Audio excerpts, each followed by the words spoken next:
Hey everyone, what's happening? This is Brandon from Gearist, and this is Grit number 12. That guy right there is Arron. Arron, what's up, buddy?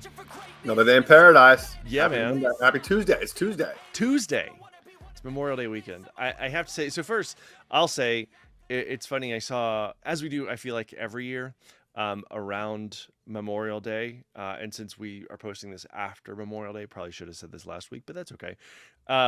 Memorial Day, for those of you that were kind enough to post on your respective Facebook walls about this, thanking service members, that's not what Memorial Day is for. That's great, and we should do that every day for those people that actually care about the country, unlike the Secretary of Defense. But that's great. But Memorial Day is to remember those people that have actually given their lives. So thanks, everybody that gave your life to make it possible that Arron and I could talk about something as kind of like superfluous as running. Right. Yeah. Trivial in the big scheme of things, right? Yeah, exactly. Right. It's kind of wonky. Anyway, so happy Memorial Day, Arron. Did you have a good day? Good day off? Did. I actually spent my Memorial Day morning remembering what it feels like to run 30 miles.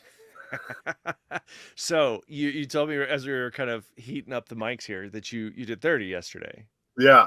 Nice. Where'd you do it? Just kind of in like around town. So if anybody's in the area, like 85 degrees, no sun cover, no shade.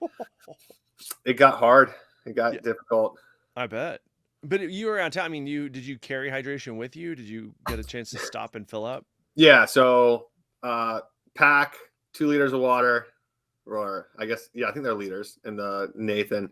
Yep. And then pit stop at a Food Lion, and then pit stop at a 7-Eleven. There you go. Took the debit card and picked up a few waters and a Red Bull. That's the way to do it, man. So I do this on my bike, especially. Like, there's probably a 10-year-old $5 bill in the saddlebag of my bicycle, because if for those who don't know, like, if you've got a tire on your bike where the tire is wearing out, so some of the belting inside is starting to pop through, and you'll just keep getting flat after flat after flat. And so, like, if you're in a pinch, you can always take a dollar bill, because it's linen mostly, and you can fold it over and put it inside to actually protect that tube. Because otherwise, there's not really much that you can do. Duct tape, I guess, until you get home and you can just get a new tire. But I always try to carry cash of some sort if I'm going to be around town. Now, if I'm at like the trails, it doesn't really matter. I don't carry anything. But around town, especially on like a road ride where I know I'm going back past places, always cash, because there are definitely places here that I'll show you some when you come out here. Yeah. There's a mountain town called Ward. And if you know. So there's a mountain town called Ward. And now I think they take debit cards. But it used to be that it was cash, baby. Like, yeah, there was nothing else. Do you carry cash when you're doing things like that? Around town, I don't, because I know where I'm going is a 7-Eleven. Yeah. Which, but if I'm on a trail like out in the western part of the state, I'll take like a $20 bill or something. Yeah. Stick it somewhere. Yeah. Just in case. Yeah, absolutely. I mean, it's like $20 are the new. Did you see that meme that was like, hey man, these new these new $1 bills are wild looking, and it's actually a 10. Yeah, right. Yeah. Oh. Inflation. Woo. Yeah, it's carrying cash. I mean, it kind of has gone in the way of the dodo a little bit, but when you get into places that are a little more, let's just say, rural, it's super helpful. So guys, today what we're going to be talking about is 2 main things, and a lot of this, by the way, when any of us, and this is kind of a blanket statement that I'll make for myself, Arron can make it for himself if you'd like to. When I'm traveling somewhere, or when people are traveling here to Colorado, let me know. Like, I love going for runs and hikes and bikes and ski and whatever with people. And so part of what we're going to be looking at today is Arron's trip from Virginia Beach, where he lives, out here to Colorado here in a couple weeks, and we're going to take a look at that. We're also going to take a look at some gear that came in late last week from Nike that we're pretty pumped about. Both Arron and I are getting our feet in those, and we are going to be reviewing those coming up here actually quite soon. So we're going to talk a little bit about those things. But before we get into that, apart from the 30-mile run, how is the rest of your week? It's good. Good. Yeah. Getting over some sniffles and allergies Yeah. going through the house. But other than that, pretty good week. Yeah. Nice. How about you? Yeah, it was good. I have tried to get away, and there's this part of me that does the very well. I mean, I don't mean this as a critique. I mean it more as a critique of myself than anyone else. Get away from the if it's not on Strava, it didn't happen thing, because what I found is that I'm constantly looking at the data, and I sometimes just need to get away from it. And the exception being when I'm on trails that I don't know. When I'm on things that I know, it's different because like I know my mile markers, I know where I'm at, stuff like that. And so I'm trying to kind of get away from that on my middle of the week runs, which tend to be the same trails. I know exactly where I'm at. I know what the mile markers are. I'm not going to be surprised by anything. I know how far I have to go. But my run on Sunday, so I ran both Saturday and Sunday. Sunday, so I did this new trail, new to me in this way. So it's the Sourdough Trail, which is kind of above the Peak to Peak Highway in, if you know, kind of this area, the Front Range. It's just north of Nederland. And anyway, I did it basically from the Sourdough Trailhead heading north toward Brainerd Lake. For anybody that knows this area, you're going to know that trail.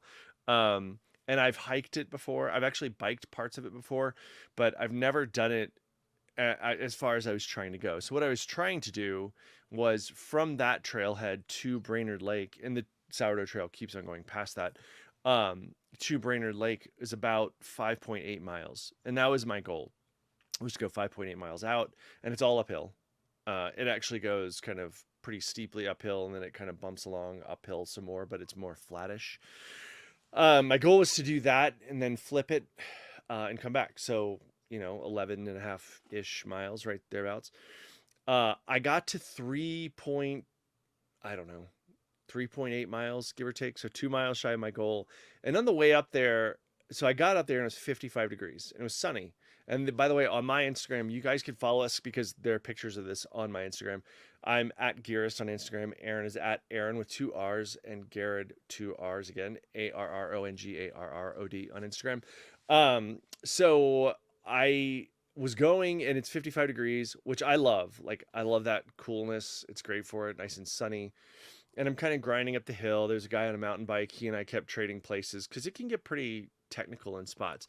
And then the snow started to come in, like on the trail that hasn't subsided from the winter season where it's packed probably 5 feet deep, give or take, and then in places. And then we have had over the last week, including the same day that I was going through, we've got just snow like every day for like the last couple weeks, or last week. And it's wild, and not down here, but it's up in the mountains where the snow has got. I think that like Beaver Creek got 6 inches, 9 inches or something yesterday or 2 days ago. It was wild. So anyway, so there's snow on the trail, and I was wearing the Saucony Peregrine 12, which actually I'll just say kind of as a one-off like throwaway piece of review. The traction on that did really, really well in that snowy stuff. I will say that no shoe is going to do well even when it's very cleaty, when it gets down into the stuff and it's kind of that corny, it's kind of melting snow because you're just going to slide off, and it has nothing to do with the grip. What happens is that in between the lugs, that snow gets caked in there, and then your foot essentially turns into like a ski, and it just kind of slides. Yeah, exactly. But apart from that, it did really well. So anyway, I get up there and I'm at whatever point, and it was right about where I decided to turn around. So it starts kind of like I hear some thunder coming in. I'm like, okay. Then the temperature starts dropping, and ultimately got down to about 43. And I was in shorts and a t-shirt, which if I were here, okay, because like, but and by here I mean down near my house at 5,000 feet. My kind of where I'm going to wear tights weather is 38 degrees. If it's colder than 38, I will wear long sleeve light shirt and tights. If it's above 38 degrees Fahrenheit, I wear typically between 38 and about 45. I'll wear like a lightweight long sleeve shirt with like a short sleeve shirt on top of it, but shorts. This was just shorts and a running top. I mean, there was nothing to it, and a hydration pack. And so anyway, this is a very long story. So I get going. I'm about mile, 3.8 give or take, and here comes thunder. It starts hailing, and then it's raining, and then the rain turned into snow, and it's hailing, and it's 43 degrees, and then there's lightning. And I'm like, oh God. So, and it just picking up, and I have part of it on my Instagram. You can see it's just coming down, and then it got harder, and the wind starts coming through. I'm like, oh, I'm about to be in the middle of a thunder, snow, hail, lightning situation in a forest. Probably a good idea to just kind of go ahead and flip it. So Head back home. yeah.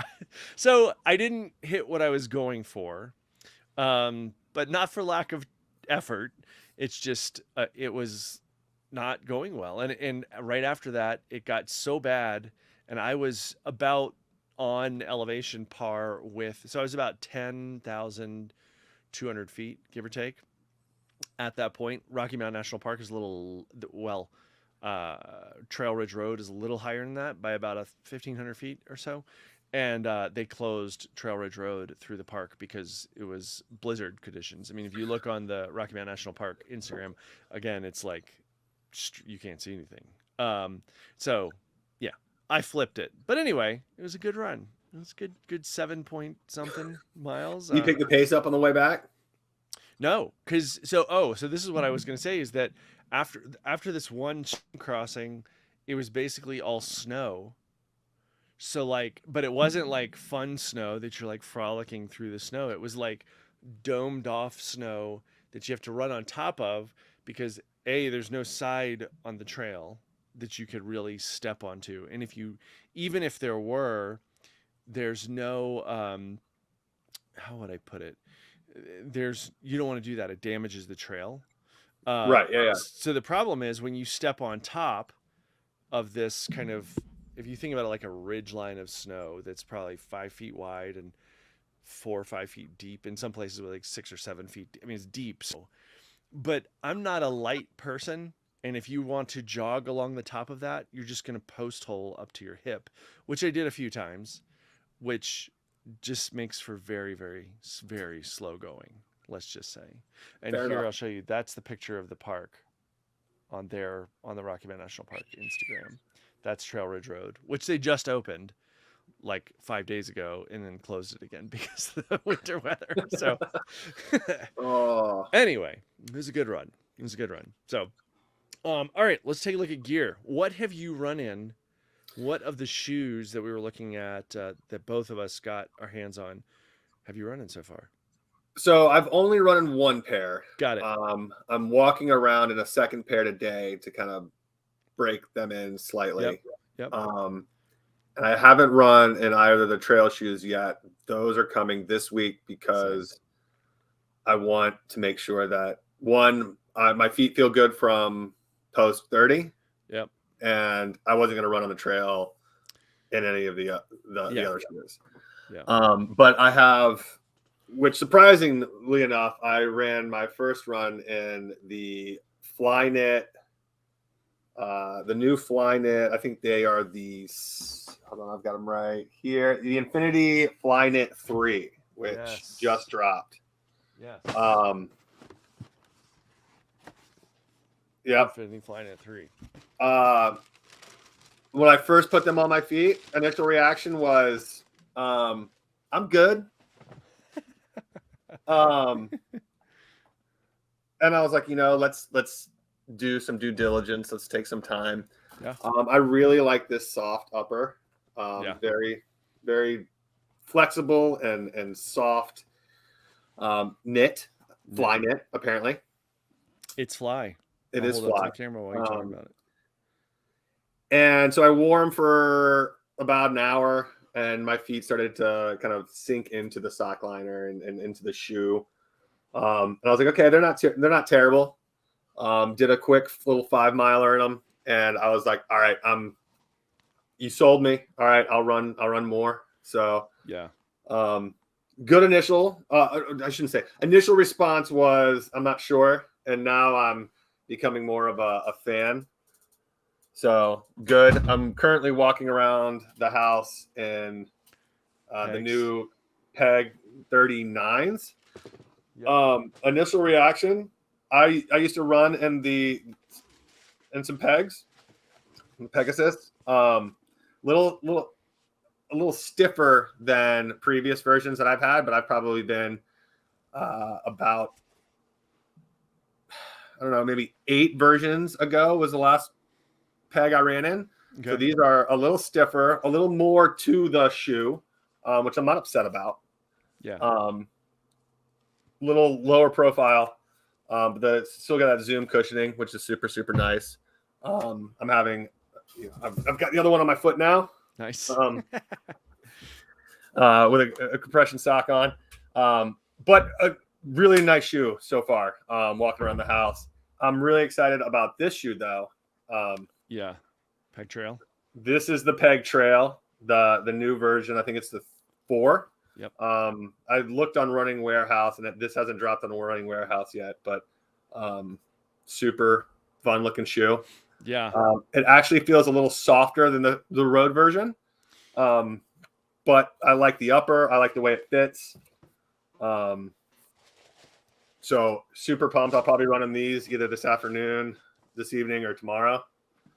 Yeah, absolutely. We're gonna both be in those, I think. So I've got the same ones, and like I'm super jazzed to try because I've never used the Peg Trails prior to now. So I got a pair of the original ones, the first Yep. ones they came out with, the first version. Yep. Because again, I liked the regular Peg to do some runs in. Liked them a little bit. Wasn't super pumped on them. I had more enjoyment out of the Timps that I had at the time. Right. That was my go-to shoe. But this shoe is they've increased the stack from the original version. It seems like a softer midsole, so extremely excited to try those out. And then lastly, which is probably the one I'm most interested in trying as far as understanding what it is the new Kiger 8s, right? 8. Yeah. So again, last time I ran in a Kiger was the original Kiger. Yeah. Far departure from the original shoe. Oh yeah. And not sure that I'm upset with it. It's got a lot of the toe overlay here. Yep.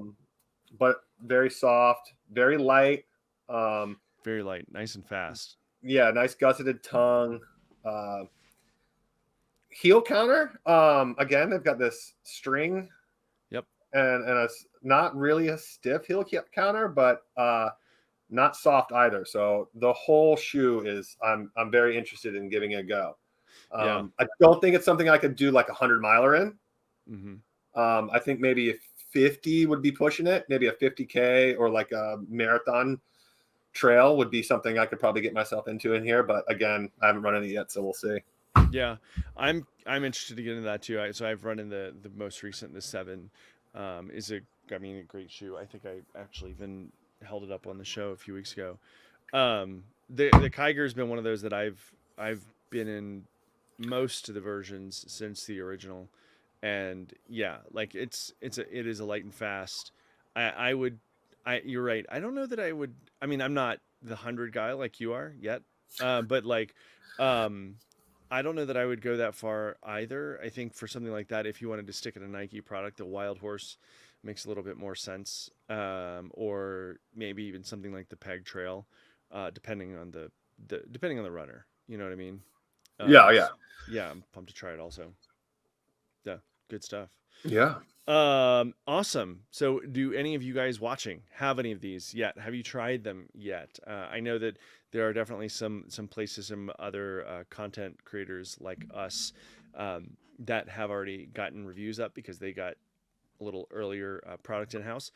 So let us know. We'd love to hear your comments. So please, by the way of mentioning that, don't forget to like, follow, and share. And now, let's talk about what we're gonna do when you are here, sir. So, Let's. when do you get in? June 16th. It's a Thursday. I think I land at like 9:30 in the morning. Right. Okay. So June 16th is a Thursday. You get in, and what I think would be great, and here's the kicker. If we were going to go do anything in Leadville, that would be the day to do it. But the Really? problem is, it's like, I don't want to be like, hey, literally from the airport to Leadville. Because it's... I mean, why not? I don't know. Well, we'll talk about it because, Yeah. part of me does want to go and like scout out certain parts of that and just get, just get some parts of that, kind of done and see what we can do for you. But Yeah, it's Neil. Yeah. So I've been messaging Neil. Yeah. And he said there's like a power line route to do, and then Hope Pass from Wingate. I can't remember but he's like, both those sections. If you're going to do any of those sections, those are the ones to do. Yeah. I was like, can I do them both in the same day? He's like, well, you can, but it's a whole day. You kind of have to when it's race day. Yeah. Well, I mean, because they're like one's in the first half of the first part of the course. The other is Hope Pass, which Back is half, the turnaround. Yep.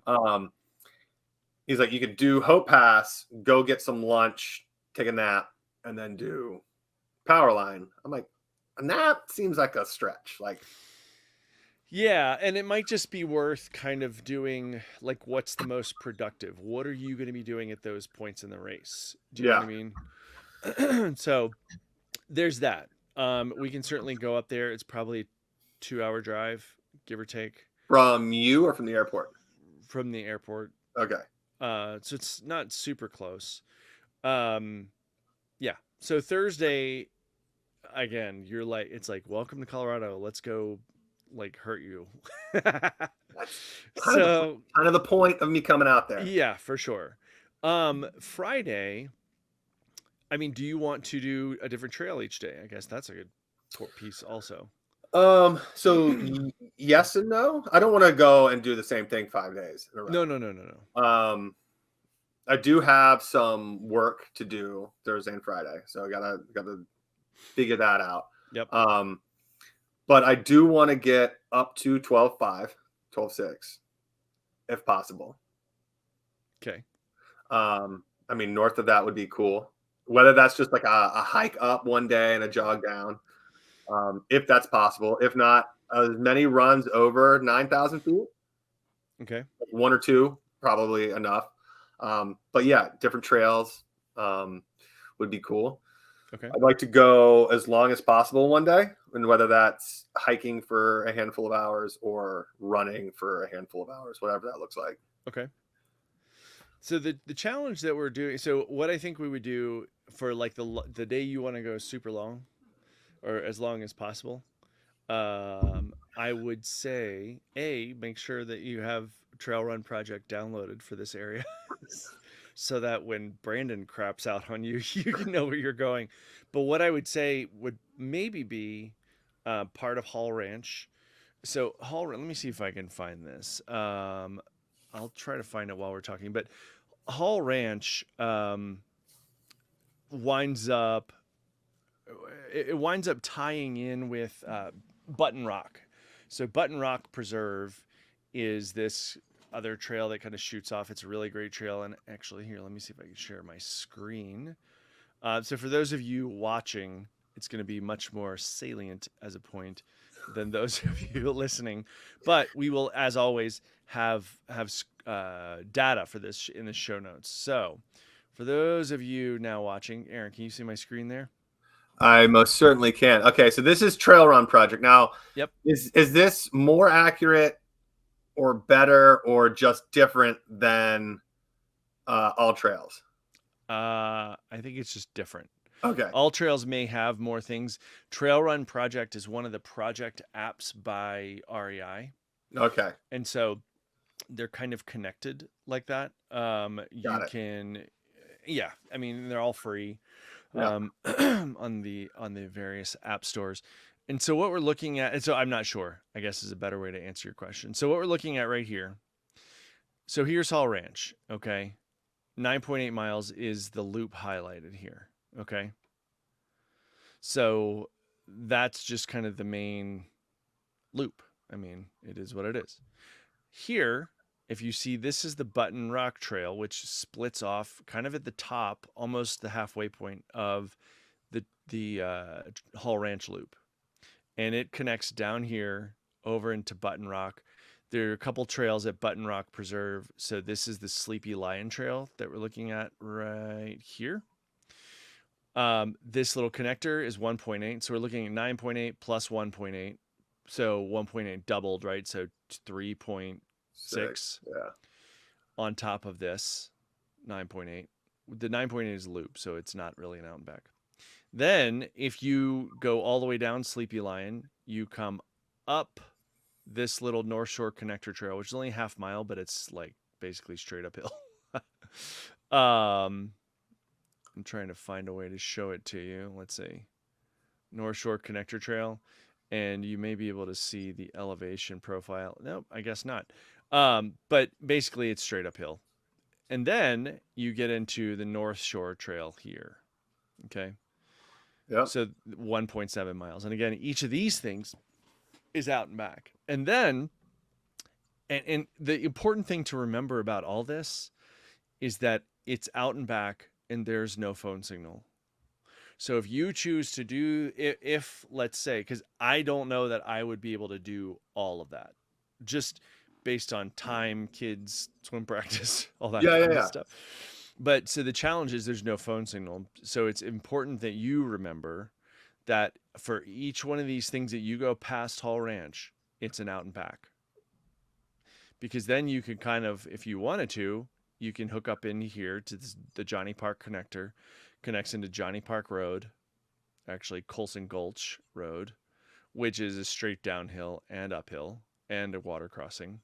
And then that connects up here into Johnny Park Road, which connects over here into North Sheep Mountain Trail. So basically, if you keep following this train of thought, you could easily do 100 miles if you really wanted to.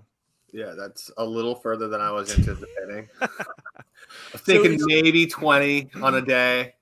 Yeah, and so what to me makes sense is if we did, and I will do as much of that with you as I possibly can. What to me makes sense, and theoretically you can circumnavigate Button Rock Reservoir here, but you'll notice that there's no trail that goes all the way around it. Yeah. So as far as I know, I'm one of the only people, if not the only person, since this all reopened in 2013, or actually reopened in 2015 after the 2013 floods, that's actually gone all the way around it. Huh. Because right here, if you see over this little creek, Yeah. that's a water crossing. Like how would you say water crossing, like 8-foot deep water crossing, or like no, probably waist high? Depending on snow runoff, but we've had so much snow, probably thigh deep. Oh, okay. And you'll get wet straight up. Like there's no way around it. So your options are to just either get your feet wet or to like throw some Chacos in your pack and just carry them with you. If you were trying to go all the way around. And then the problem is that on this South Shore Trail, as you go around Smithy Mountain right here, there are a lot of mountain lions in this area, so you just kind of have to watch it. It's not a big deal; they're not gonna mess with you, but it's very like you're scrambling on some pretty steep rock around to here, and then you're following game trails on the whole South Shore, and then right about I want to say here, there's actual trail that picks up again. Okay. So my point being, I don't know. Whenever I've done this, it's taken me close to 5 hours to do the whole loop because you're not really running on this side. It's some pretty extreme side hilling to the degree that your feet start to ache because you're just on this 45-degree sideward angle the whole time. Yeah, I'm good with that. Yeah, it's not fun. But to do 20 from doing Hall Ranch, doing the connector, doing, backing down Sleepy Lion all the way back down here, to the end of the North Shore Trail, which is kind of this meadow at the Johnny Park connector, that's probably close to 20 miles, probably. And there's plenty of easy ways to do that, to make it 20. Yeah. But it's a lot of vert, you know. Hall Ranch is 1,500 feet, give or take. So, yeah, there you go. So I think that would be that's going to be your longer. Let me stop sharing my screen here. That's going to be that long day, right? Yeah. That day where you're like, well, I want to do something where I can get 20 miles in. That's going to be it, you know? So, Yeah, I mean that sounds good. I mean it's 20 miles. If there's like 3,000 feet of gain over the 20 miles, probably be right yeah. where I'm looking to get. Especially if that 9 mile loop has got 15 in it, then Yeah. I'm sure there's plenty in the rest. Yeah. Other than that, I mean, again, I'd love to get over 10,000 feet. Closer to that 12.6 would be ideal, but I just think running at 6,000 feet alone is going to be way different than. I mean, I think my run yesterday, I clocked a negative 42 feet. You're So, underwater. yeah, I mean, looking at it, it said lowest point negative 42 feet. I'm like, sweet. Something tells me your GPS is off. Yeah, a little bit. Yeah. So, what, excuse me, what would also work for getting above that? And staying relatively close to here, not driving all the way to Leadville. After, if we chose to go to Leadville on Thursday, or Friday early, then we could get there, right? Going up to Hope Pass. Alternatively, closer to here, we could do Chasm Lake, which is part of the Longs Peak Trail. Okay. It's gorgeous. It's not runny, really. You could technically, but it's pretty steep. Um, yeah, it would be power hiking, you know. Yeah. And again, it's gorgeous. I love Chasm Lake. It's cool. The other part that is going to be a challenge up there is that it's going to be snow. There's going to, because we've gotten so much snow. We're getting snow today. Like there's an upslope system coming in, and unless it melts out, and it's not that we can certainly take we can certainly take traction devices, but just be aware of. I really want to get home and be able to run. I don't want to die. Well, I just don't want, injury, right? Like, Yeah. don't want to risk slipping and pulling a hammy or something. It's a beast. Like honestly. So here's Chasm Lake. This is some rando person on Instagram. I just pulled up Chasm Lake. It's gorgeous, and that peak that you see right there. Yeah. Where am I going? That's Long's Peak. So to put it in perspective, that thing you're seeing is called the Diamond, and that is 2,000 additional feet of vertical to top out at 14,200. And we wouldn't be able to get to Long's Peak. It'd be too snow covered. Oh yeah, you would be on. That is Long's Peak. You're on the Long's Peak Trail for most of that. Yeah, you're on Long's Peak Trail for most of that, and I'll show you. But you couldn't summit, right? You couldn't get to the peak. If you had winter climbing gear, you could. Yeah, I don't. But I sort of do, but I'm not. You'd have to have like full on crampons and stuff. And I'm trying to find a picture of the last couple of days. Yeah, so this is Long Peak 2 days ago, and there's more snow on it now. Yeah. And that's also from the western aspect, not from the eastern slope. Right. That's probably more where you could be coming up. I guess a fairer representation of that. But we can look at it. The challenge is it going to be anything runnable? Because I was at 10,000 yesterday, and it wasn't Sunday. Parts of it were runnable, but not above probably above 9,000 feet. It's not super runnable. Sure. And the Longs Peak Trail starts at 9,400 feet. So, yeah. Well, I Like guess that dives into the next question. yeah.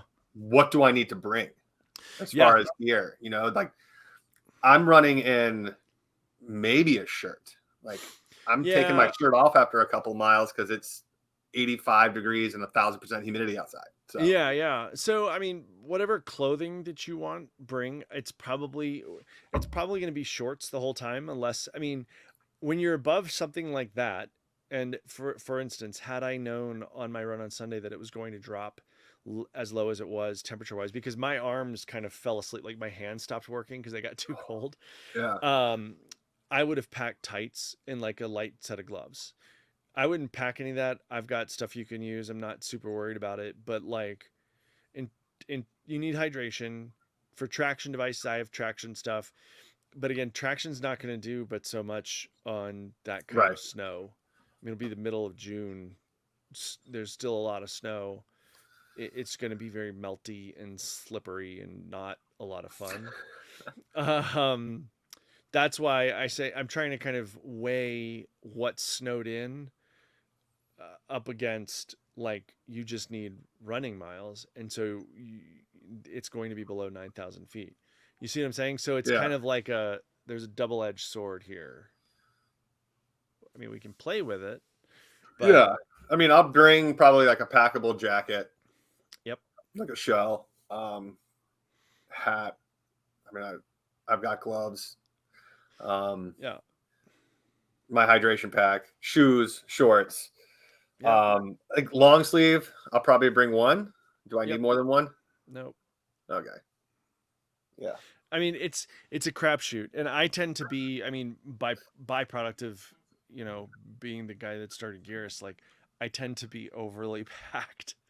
I tend to take more things than I need because I'd rather need it, have it not need it than need it not have it. Right. And when you get into situations where there just keeps being storm front after storm front after storm front, like I mean, it's unlikely that time of middle of June, but there's a very real possibility that storms can come through. I mean, even the first time I summited Long's Peak was in August, and it was 28 degrees on top, and then Lori, my friend Lori, who, if you've watched Gears for a while, you know Lori.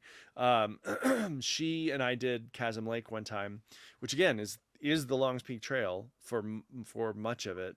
Um, we did it. I forget what month it was, but we got like absolutely dumped on with thunder, lightning, snow. It was like a full on snowstorm. And when you get above tree line, it's about 11,000 feet, depending. Yeah. Um, it's dangerous because you're the tallest thing, and you're basically a fleshy bag of water, and I mean, yeah. you're it's completely exposed because there are no trees. Trees draw lightning, and when you're above that, if you're generating static electricity by running, especially if a storm front comes in. I mean, even in the summer, they recommend that you're off the summit of Longs Peak by noon at the latest. Um, so like when I did that, I started at 3 a.m. Because it's a Ooh. 15-mile round trip, and it's Yeah.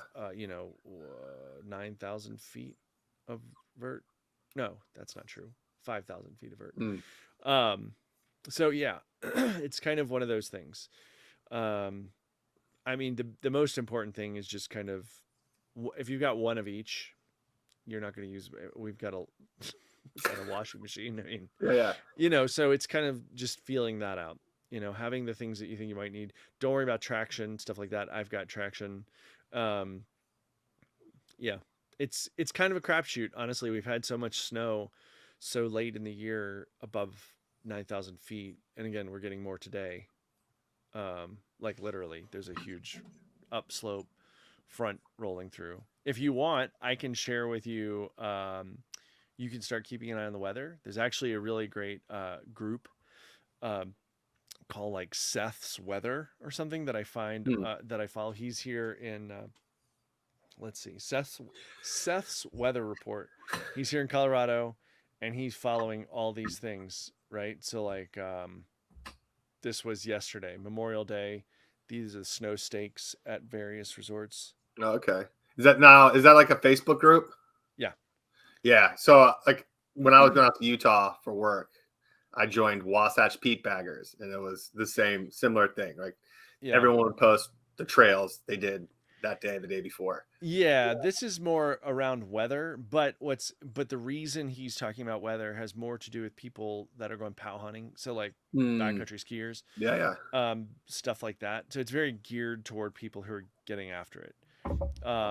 So that's something that could be potentially quite useful. You know, I mean, I'm a sucker for more information. Yeah, exactly. It's the nature of the beast. We've just gotten a lot of snow. So I'll actually put a link again, guys. I'll put the links for these things in the show notes, both the audio and the video version of the show. So yeah, I mean, I think it'll be kind of play by ear. You know, take a look at All Trails, Trail Run Project, whatever it is. See what kind of strikes your fancy. What's funny is that Heil Ranch, not to be confused with Hall Ranch, Heil Ranch, because my daughter will be with me that weekend, is something that has been closed since the fires in 2020, I think. Okay. October of 2020. So it's been closed a year and a half or so. I think that's when those fires were. And because they had to rehab the trail, it basically gutted the entire area, and they had to get grasses replanted. It was just very, very bad. The fire was very bad. And so they've got a lot of grasses coming in, bushes and trees coming back, things like that. And so they're opening it June 18th. So it's a possibility to do some of that. And that trail, you could easily do 20 miles just on that, because it hooks into this other trail kind of at the north end called Picture Rock, which has been open for months at this point. Okay. Because it's part of the same trail system, but it wasn't really affected by the fire below a certain point. And so if my daughter's with us, if Sydney's with us, she can mountain bike up Picture Rock, because she did that a few weeks ago. We ran it. I ran, and she mountain biked ahead of me. She can mountain bike the trail ahead of us while we run up and kind of do that sort of thing. So cool. I mean, we're in Colorado. There's no shortage of trails. So like, it's pretty infinite. Especially when you get up into like the Hesse trail system. But again, the snow is kind of the question mark, you know? Yeah. I mean, I'm game. So yeah, whatever we can get, I'm going for. And here's an idea. We could easily do some road running, which doesn't sound super appealing, but you could easily do some road running at above 12,000 feet on Trail Ridge Road in Rocky Mountain National Park. Okay. Which will be plowed. The challenge there is just kind of like tourists. So, yeah. I mean, there are trails up there, but it's challenging because when you're up that high, you're in Arctic tundra. You're in tundra, and so you really want to stay on established trails because it's super, super damaging to vegetation. Yeah. If you're not. So we'll play it by ear. We'll figure it out. It's gonna be awesome. Oh, it's gonna be great. I'm super pumped on it. I was nervous going into my run yesterday because I'm like, I really need to make sure that I've got legs, and I've got legs. So yeah, I'm building confidence. Good. That's awesome, man. Well, we'll do whatever you can. We'll continue to talk about it. Yeah. And when you get out, we'll be filming a lot. So I hope that everybody who is watching or listening now will subscribe so you can follow along. And by the way, I started to mention this earlier. If somebody wants to come slowly with, bring it on. Just let me know. Ping either of us, excuse me, on Instagram or just email. Let us know, and we'll see what we can do. It's going to be a lot of fun. I mean, this is part of the reason. I don't mean to knock on my home area, because for those of you that don't know, I am from the same area as Arron. I was born in Hampton, Virginia, which is just like 20 minutes north of where you live, in Virginia Beach. And I love that area, but to me, the ocean is very one-dimensional. And again, I'm not trying to yuck somebody else's yum, but the mountains, it's endless. Like and it's all different. Every single thing is different. Like you can be on trails that you've been on before and you're like, hey, I never noticed that. I was on that trail I was on yesterday and I'd seen this before. I get to this one part on the way down and all of a sudden I look over and it's like some weird horror movie instance because all the trees on this one spot have these tags on them.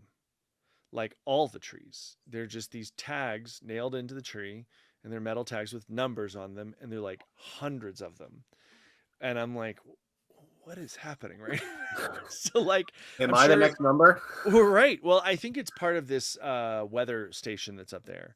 Mm. And it doesn't look like they've been used anytime recently, but they are just all these tags monitoring who knows what. They're all the same lodgepole pines with like just these tags in them. So, but it's wild the things that you notice. And I found the other day, this is also on my Instagram, I found this abandoned mine. I don't know if it's even abandoned. I'll put it this way. There was nobody there. And it was it was a mine um called Oxbow Mine and it's actually been reclaimed and here I'll show you some pictures. This is Sadie going down into one of the mine shafts. Yeah. And then coming out of a different mine shaft. And then let's see. Here's kind of the sign talking about the Oxbow mine, right? From 1981 was the actual this particular thing. I think the mine was older than that. 1981 was when the reclamation license was granted. So this is a mine shaft with a straight up hand hewn ladder in it. Look at that. Yeah, I'm not going down that. And then you can't. Well, it's full of water. And then I go over and I'm like, oh, look, is it actual spring coming out of a rock? Okay, so I look closer and you'll see this little thing just to the left of that flat right there. That Yeah. little thing. That is like some wackadoo tiki idol sitting beside a spring. I was like, what is happening right now? Just saying. Weird shit, man. Yeah. Yeah. I mean, I live on the state park. Yep.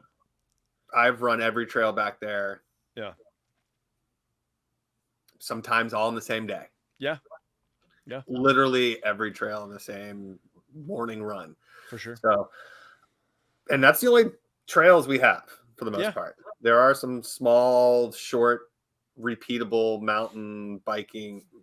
I don't want to say mountain, dirt biking trails Sure. you can go do, but everything's flat. Yep. So I'm pumped to come out and Good. see what Colorado has because I haven't been to Colorado yet. It's a pretty cool place. Yeah. I love it here. I love it here. So I'm looking forward to it. And guys, if you have any questions, anything you want us to take a look at on the next show, let us know. And actually, I'm going to put a map of First Landing so people can see what you're running. And next week, this is a hope. So I sort of kind of mentioned this to them. So I saw them over this past week, and the Boulder was yesterday. Boulder is the largest 10K in the United States, I think, like 60,000 people. But I saw Danny Abshire and Jennifer, his wife, owners of Active 88's, Active Imprints. And so if you want to check out their product, by the way, check out, I think it's Active 88's. I'll put it in the show notes. 88. I'm making my note for myself. Just Google Active 88's and you'll find their shoes. Danny was the inventor of and former CTO of a different running shoe brand. But since 2000, what was it, 19? They've been crushing it with Active 88. So a little before that. Anyway, I'm trying to get Danny on the show a couple times actually. One, to talk about product, but two, because he knows Leadville like the back of his hand. And so I would love to get him on a couple times to talk about that. I might go down to their place and film it from their shop, downtown Boulder, right at 14th and Walnut. I think it's 14th and Walnut. Anyway, so yeah, we will hopefully get that done. I need to check in a little bit more, see if we can do that. So yeah, we'll see, man. It'll be good. All right. Rock and roll. thanks for joining, man. Again, as always, it's been real. You guys don't forget to follow Arron on Instagram. Follow me on Instagram. And that's about it. Grit number 12 in the books, y'all. Have a good week. Yep, thank you. All right, buddy. We'll see you next time. All right, man. Late.